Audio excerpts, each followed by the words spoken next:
Hello and welcome to This Week in East Brunswick, the town's own news and information program, focusing on community affairs and special events here and in surrounding towns. March is Youth Art Month, so check out the exhibit in the library which showcases artwork of students in East Brunswick elementary schools. We checked it out and we covered Youth Art Day at the Zimmerle Museum in New Brunswick. Coming up, excerpts from this week's School Board Candidates Forum, sponsored by the Parent-Teacher Association. In other school news, the Institute for Political and Legal Education class of the high school has won the state competition debating issues on the Constitution. We'll meet the students and their teacher, John Calamano. Tonight we'll also highlight the retirement dinner for School Superintendent Dr. Joseph Sweeney. You'll see all this and more tonight, including our summary of the Town Council meeting, where amendments to the new municipal budget were approved for publication. But first, here's a look at what's happening next week on Channel 8. Monday at 10 a.m., watch Look Great, Feel Great with Lenore Kulick. At 10:30, we bring you stories from the library with librarian Sherry Ginsberg. Monday night at 7 and 8, we'll show tax tips provided by the Internal Revenue Service. Tuesday night at 7, Psychology in Action examines ways to help you help yourself. At 7:30 on You and Your Money, Paul Hansen talks to Larry Weisblum and Stephen Meckler of Shearson, Lehman, Hutton. On Business Bylines at 8, John Runyon's guest is WCTC's Ralph Saviano. And you can see tax tips from the IRS right after that. Wednesday night, we will repeat the School Board Candidates Forum, which we covered live this week. Your weekly video magazine returns Thursday at 7 and 8. At 7:30, Let's Talk Health reveals the services available to battered women. Check the Channel 8 program guide for recasts of the week's shows. Be informed, the East Brunswick Public Library will be closed on Easter Sunday. The 9th Annual Youth Art Day at the Zimmerle Museum in New Brunswick was a fun-filled occasion for local youth. A day filled with popular culture, art trivia, and some simple creative expression. Free and open to the public, the program Saturday included tours of the museum's collection of works by children's book illustrator Roger Duvoisin. Duvoisin was an award-winning illustrator who made important contributions to the art of children's books for nearly 50 years. The museum attracts about 300 guests each year on Youth Art Day. This year, the excitement was heightened by the performance of the Force MCs, a young dance group from the New Brunswick Homes Housing Project. Recently featured in the home news after winning a Somerset County Talent Contest, the 14 dancers will go on to audition at the I.P.L.E Theater in New York City. Here they are.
Funding at the Zimmerly Museum was provided in part by the National Endowment for the Arts, the New Jersey State Council on the Arts, and by Johnson & Johnson Family of Companies.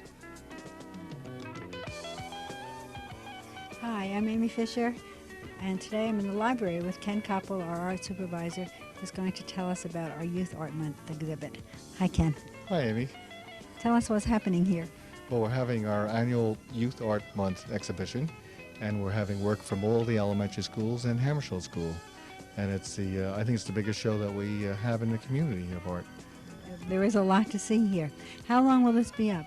We're going to run the show through the Easter vacation, and I'll be taking it down April 3rd. And on April 3rd, we hope to put up the secondary show. And that will be the work from Churchill and the high school, right? Right, Churchill and high school. Do you have any idea how many pieces of work that's up here? It's a lot, I know. No, I haven't figured it out, but I'm sure that there is not another art show in the district or in the township that has as many works of art. It's like the Barnum and Bailey show of East Brunswick. Well, we hope all the parents whose students have work exhibited come to see it, and we hope the rest of the community sees it too, right? I think this show, I've been here for 31 years, and I really believe this is the best show that we've ever put up. The quality is amazing. And there's a lot of, if you look at the show, you can see the individual schools have their own personality. It's the art teacher and the students, and as you walk through, it's fun to see how each school has a unique character. There's all different kinds of media represented here, right? Right, we got three-dimensional media and ceramics, the works, everything. Well, great. So thanks a lot. We hope everybody comes to see the show at the library until April the 3rd, and after that, the secondary school show.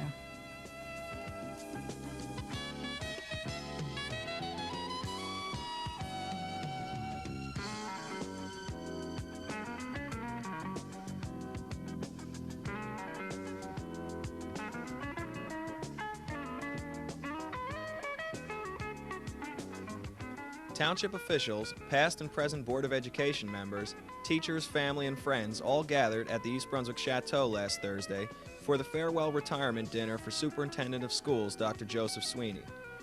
Dr. Sweeney will be retiring March 31st after an impressive 32 years of service to the East Brunswick school system, 14 of which he served as superintendent. In 1957, Sweeney began teaching in the East Brunswick school system math, science, and social studies at Central School, and then the high school, before going back to Central to become principal for 5 years. He then became the first principal at the newly built Roselle Smith School. At the time, information officer Amy Fisher was a parent of 2 children redistricted to the school and recalls that first day. Smith School opened in September of 1965, and one of the reasons that it opened on time was that Joe had made frequent visits during the summer to see that the work was progressing on schedule. The first day of school finally came, and unfortunately, all the parents and the students going there were very unhappy. That's because they all had been, and I hate to say the word, redistricted to that school. Nevertheless, Mr. Sweeney had everything under control from the very first day.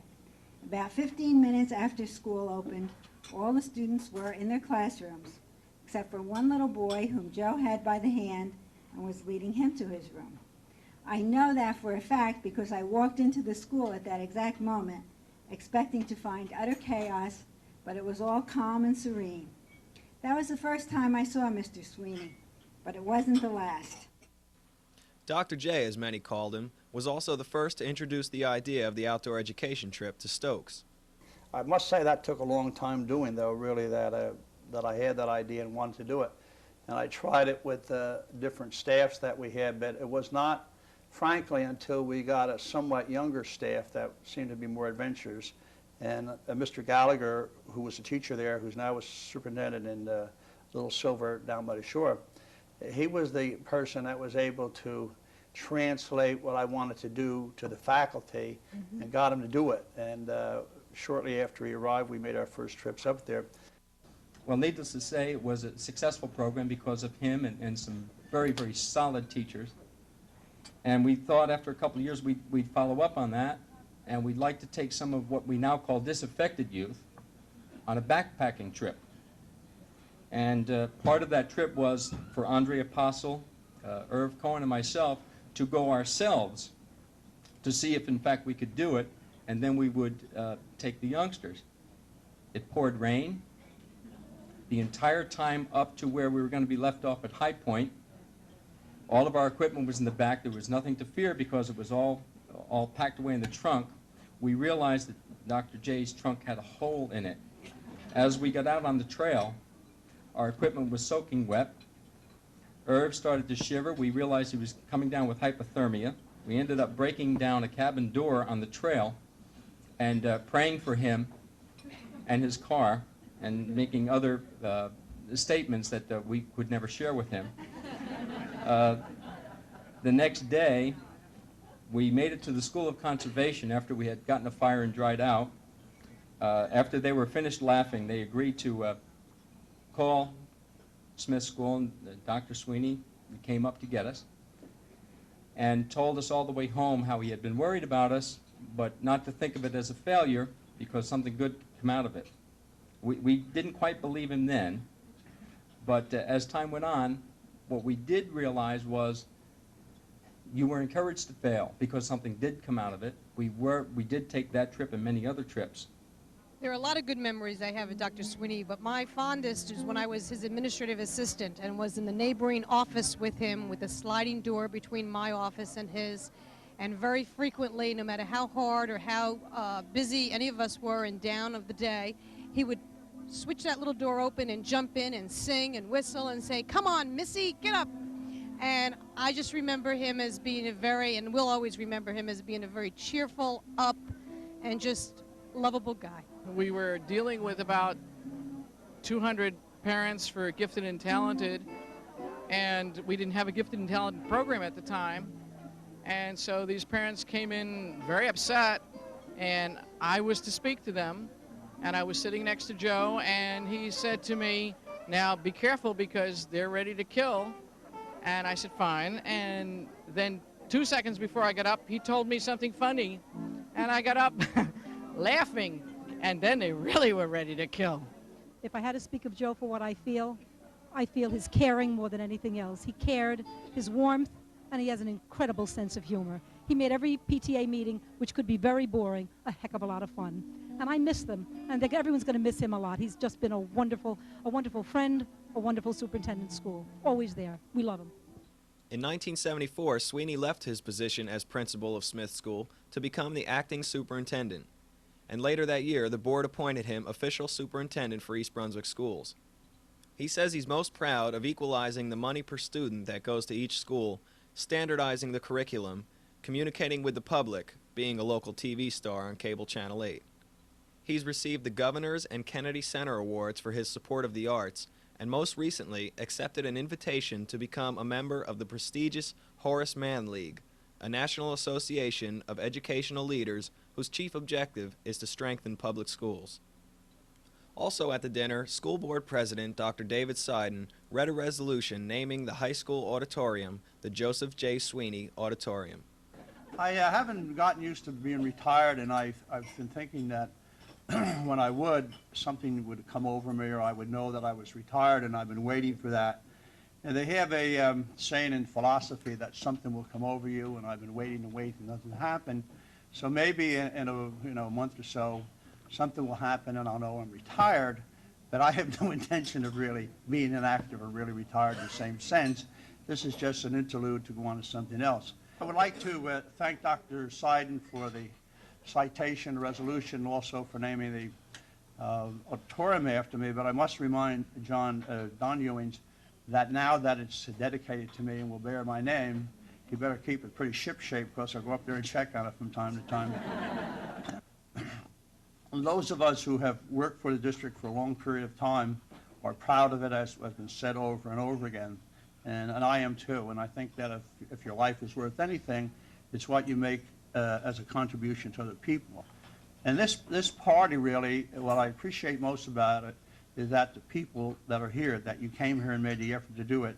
And that's what I really feel things like these are about. And what the school system is all about, it's really about the people.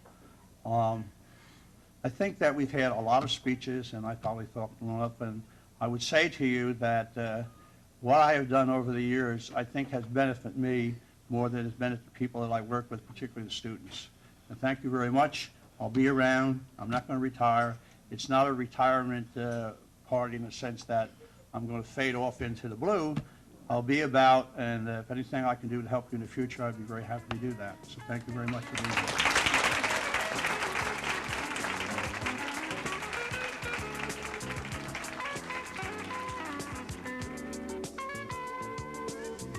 For some more school-related information, Channel 8 this past Wednesday taped the PTA's President's Council School Board Candidates Forum. If you missed it, here's your chance to meet the candidates. You have an opening statement to begin, and let's start at the top of the alphabet. Dr. Beatty, and we'll go right across and then down with Mr. Kimmel. Go ahead. 1 minute. I support an educational program and system designed to best prepare our students for life at an affordable cost. We have had an excellent school system in East Brunswick for many years. It has drawn many families to relocate to our town, my own included, in spite of the relatively high real estate taxes. It has not been satisfied with where it was, but has continued to grow and to meet the needs of our children in a rapidly changing society and world.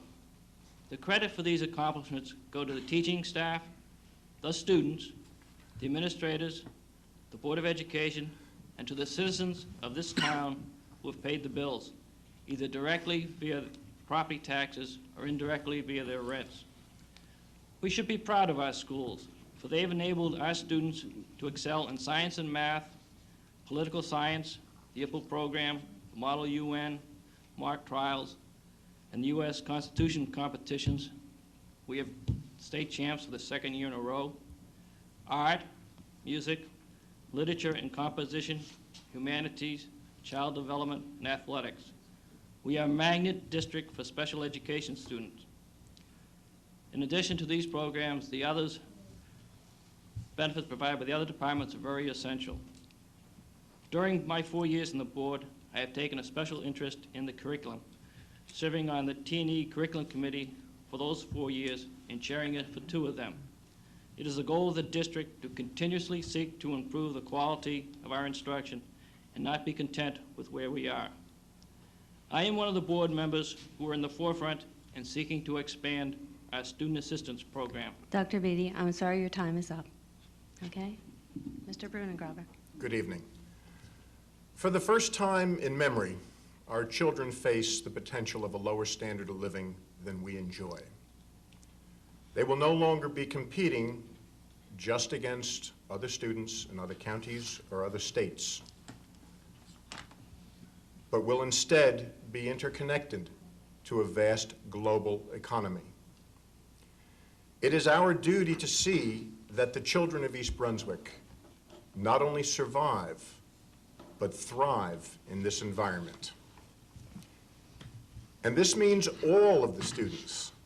We must examine ways to motivate and help those students who don't win the awards and prizes, who don't gain the recognition that others do.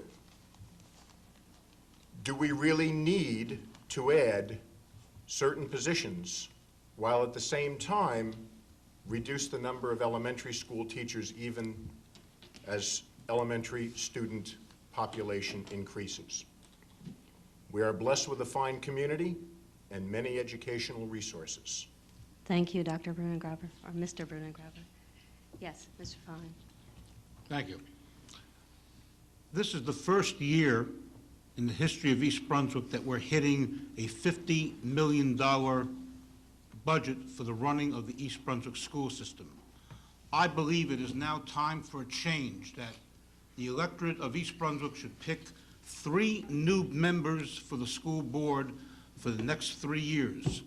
The school board needs new blood, new thinking, people who are concerned not only with providing the thorough and efficient education, but are also interested in who is funding that particular education.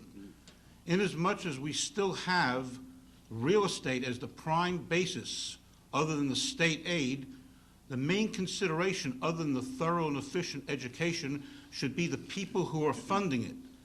East Brunswick is losing many residents who can no longer afford to live in East Brunswick due to the high cost of taxes, of which the school board uses approximately 60 to 65% of that tax dollar. Thank you. Thank you, Mr. Fine. Dr. Prista. Like so many other good people in East Brunswick, I too would like to contribute my time and energy to our school system. For some time now, I have sensed a degree of alienation and isolation, not only with our parents, but also with our teachers.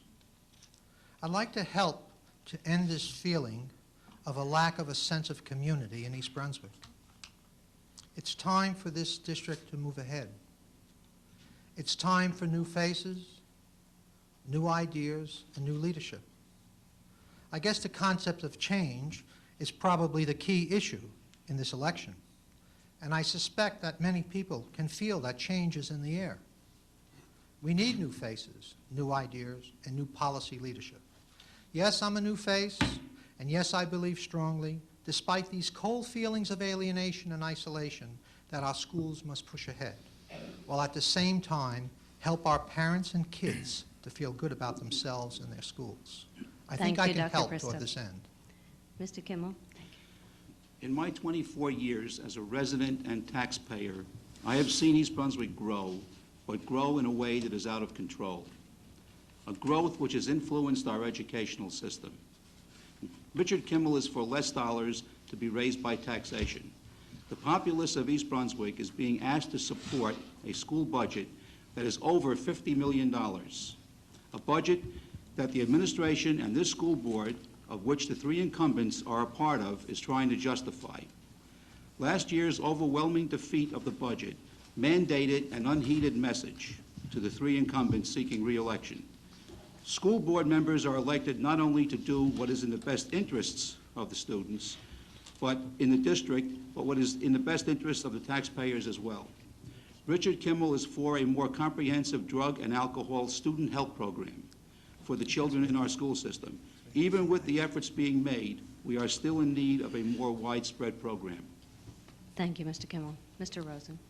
Good evening. In the 3 years I have been a member of the Board of Education, I have had the satisfaction of helping many parents, teachers, non-certificated staff members, and most important, kids.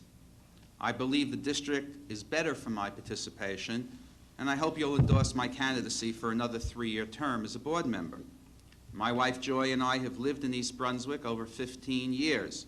My son Evan is in 6th grade at Hammersholt, and my daughter Amanda is in 3rd grade at Frost.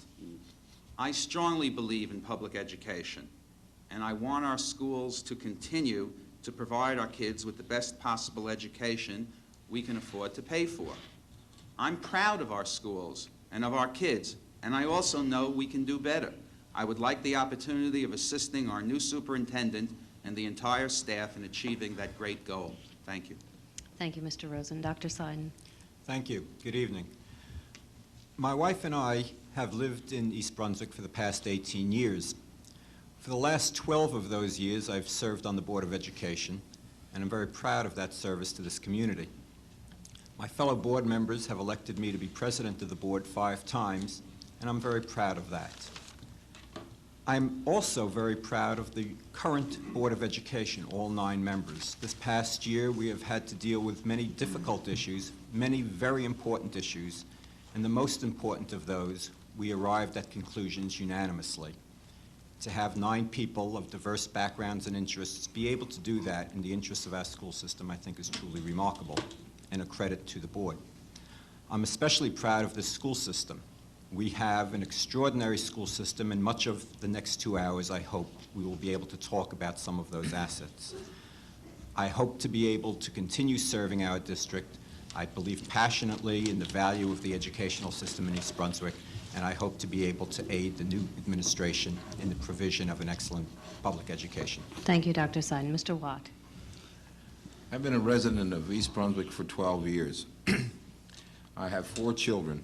My youngest is Kelly, and she's in 5th grade at Central School. In the 12 years that I've lived here, I've seen the budget grow from $19 million to $51 million.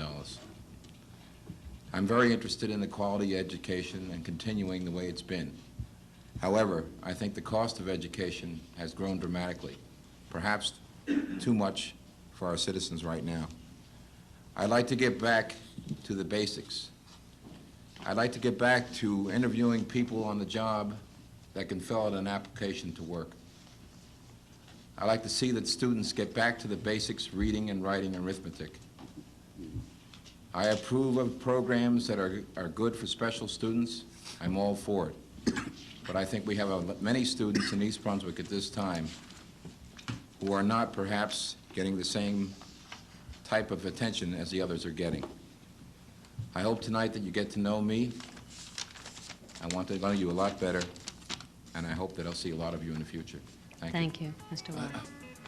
To see the forum in its entirety, tune in Wednesday, March 29th at 7:30 p.m., Thursday, March 30th at 8:30 p.m., and Saturday, April 1st at 1 p.m. At the St. Patrick's Day party at Provident Bank in East Brunswick, personnel celebrated Provident's 150 years of service in New Jersey. It was a township occasion as well. Bank President Paul Pantozzi presented the municipality with a $7,000 gift to co-sponsor the summer concert series. Pantozzi said, "Provident is proud to service New Jersey and proud to make the concerts at the community beach possible for the second year in a row." He presented a check to Judith Lebline, Director of Recreation, Parks, and Community Services, who was acting as mayor while Jack Sinagra is on vacation. Ms. Lebline handed it symbolically to Township Arts Coordinator Dolly Vasta and Recreation Manager Karen Burke. Also, congratulations to John Calamano's high school I.P.L.E class. They've won the state championship for the bicentennial contest on the Constitution for the second year in a row. The class will go to compete in Washington in May. At Monday's council meeting, the council approved publication of amendments to the budget and approved Joseph Hudak's appointment as council liaison to the Advisory Health Council. A public hearing was held on the 1989 municipal budget. The last public hearing on the amended budget will be held in the municipal building on Monday, April 3rd at 8 p.m. That's all for this week. Thanks for watching.